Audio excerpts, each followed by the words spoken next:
The holidays are great for spending time with family and friends. So here at the Lady Guru Show, we've come up with Is It Okay list to put up for discussion. The first, is it okay to bring a person you just started dating, maybe for a couple months, to your family holiday event? Depends.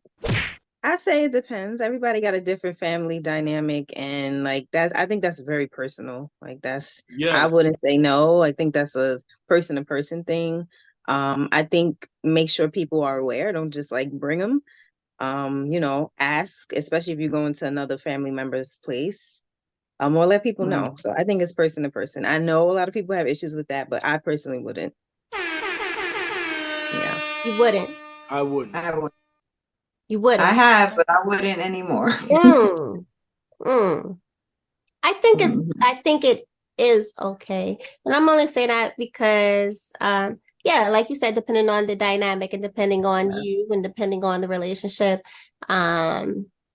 Especially if you're somebody that is very into your family's opinion, and you might want to fill them out around the family, or have the family fill them out and give you a little opinion about them or whatever. I don't know.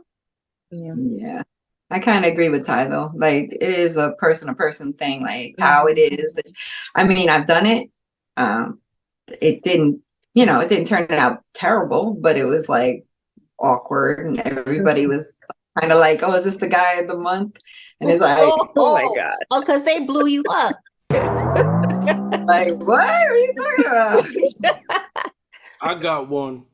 Is it not okay to let your kids act a fool at somebody else's house, and the host has to tell your kids to sit the hell down? Never okay. Never okay. As hell. I just look. I've been in this position. I've seen it. It's and the parent will be right there. I'm that's crazy. Parent your kid. It's ridiculous. I feel like it should be embarrassing, but the parents don't be embarrassed. Nah, they be chilling. They be off in La La Land or something. If I gotta tell your kid, if I gotta tell your kid, exactly, sit they down. Something ain't right. It's ridiculous. Something ain't right. I don't like that. I've seen it a lot of times, and I wasn't raised like that. I got twin nephews. They're not raised like that. So when they're around other children and they're acting crazy, I'm like, who is your parent? It's ridiculous. Yeah, go get your parent, please. They don't knock the TV down, or oh no, they don't almost knock the lamp over. It's time to go home. Yeah, it's never okay. But how about train your kids first before coming out in public? How about get them to a point where they have respect for other people's homes and stuff? That shouldn't happen. But that's right. The issue with that is the parent needs to go back and be trained first, because why is your kid doing that? And why is it okay with you? And why are you still shoving mashed potatoes in your mouth? You don't know your kid is in the pocket over there. I gotta stop your kid from killing himself because you eating mashed potatoes? Because that'd be normal to them. That's regular stuff. He'll calm down. He'll be like, no, go get your kids. Exactly. You don't want me to snatch him up? Nope. Sure. Is it okay to take home more than 2 plates at the end of the night? Please take it all. Please. Come on, please. They be telling us, take the food. We don't want nothing left back. We don't have no food. Nah, man, I don't want to clean this stuff up. Yeah, don't leave nothing. Take the food. Fill the tray. Take it. My family be having a lot of events and stuff, okay? And there is actually a thing, right, where now we have started to put stuff away early and not leave the aluminum foil out, stuff like that, because it depends on how many people are coming, right?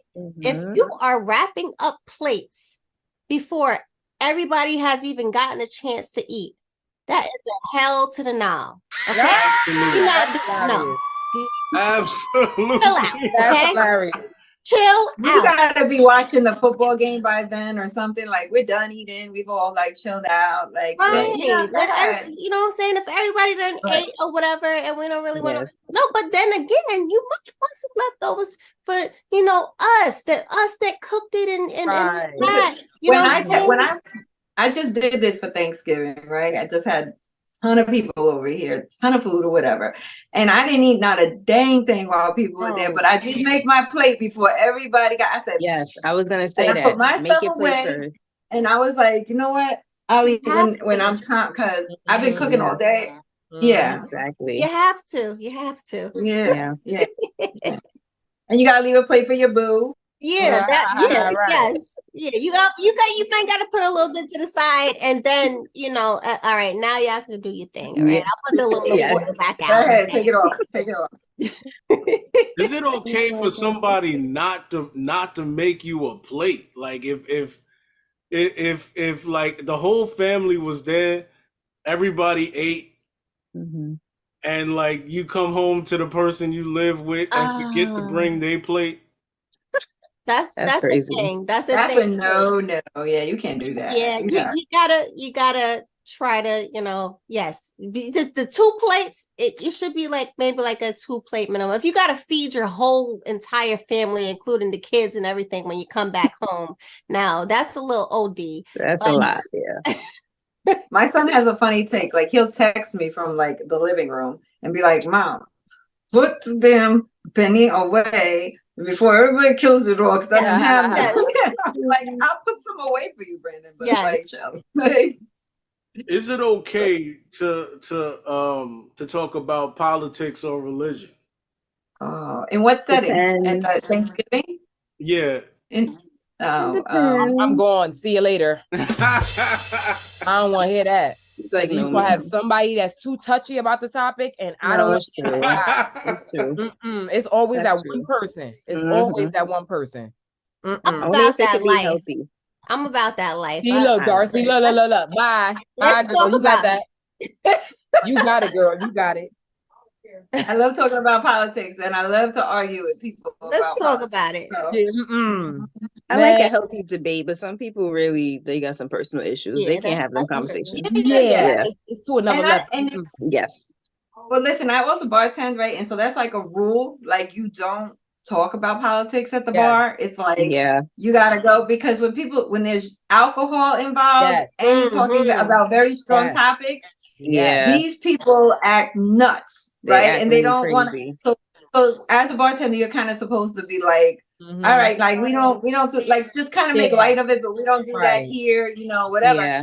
Because it can get ugly. And so I can understand it, especially even at Thanksgiving dinner, everybody's chug-a-lugging, like, you know what I mean? We're all drinking wine, whatever, coquito, whatever.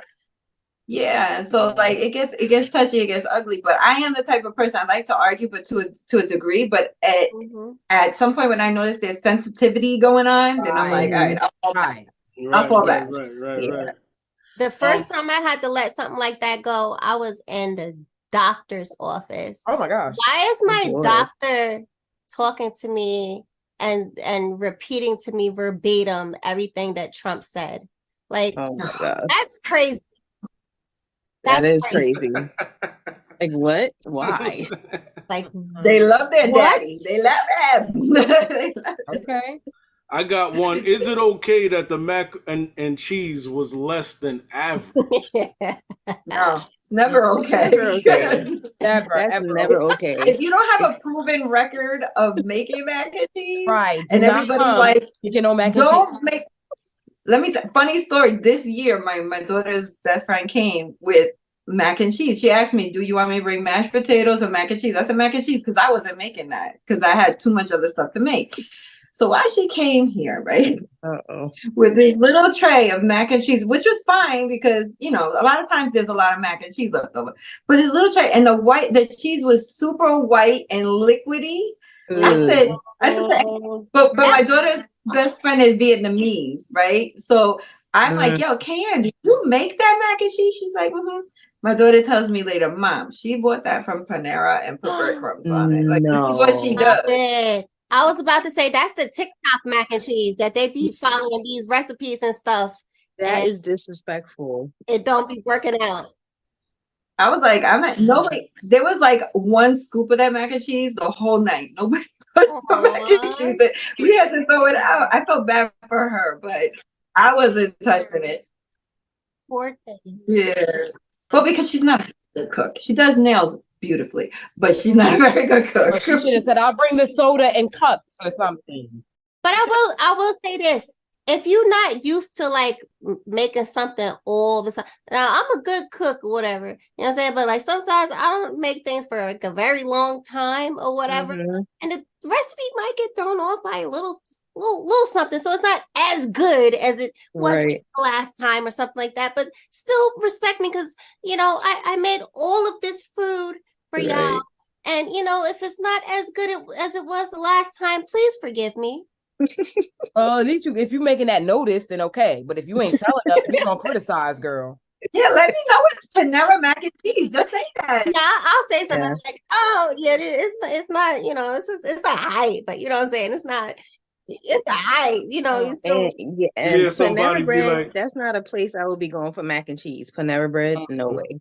Absolutely. Panera Bread. You ain't even say a soul food spot. Panera Bread. Yeah, like I don't like macaroni and cheese if it's not homemade. Usually if I go out to places I use 9 times out of 10, I won't eat it. But definitely not from those fast food places. Yeah. If it's not a restaurant, no ma'am. No ma'am. No ma'am. No ma'am.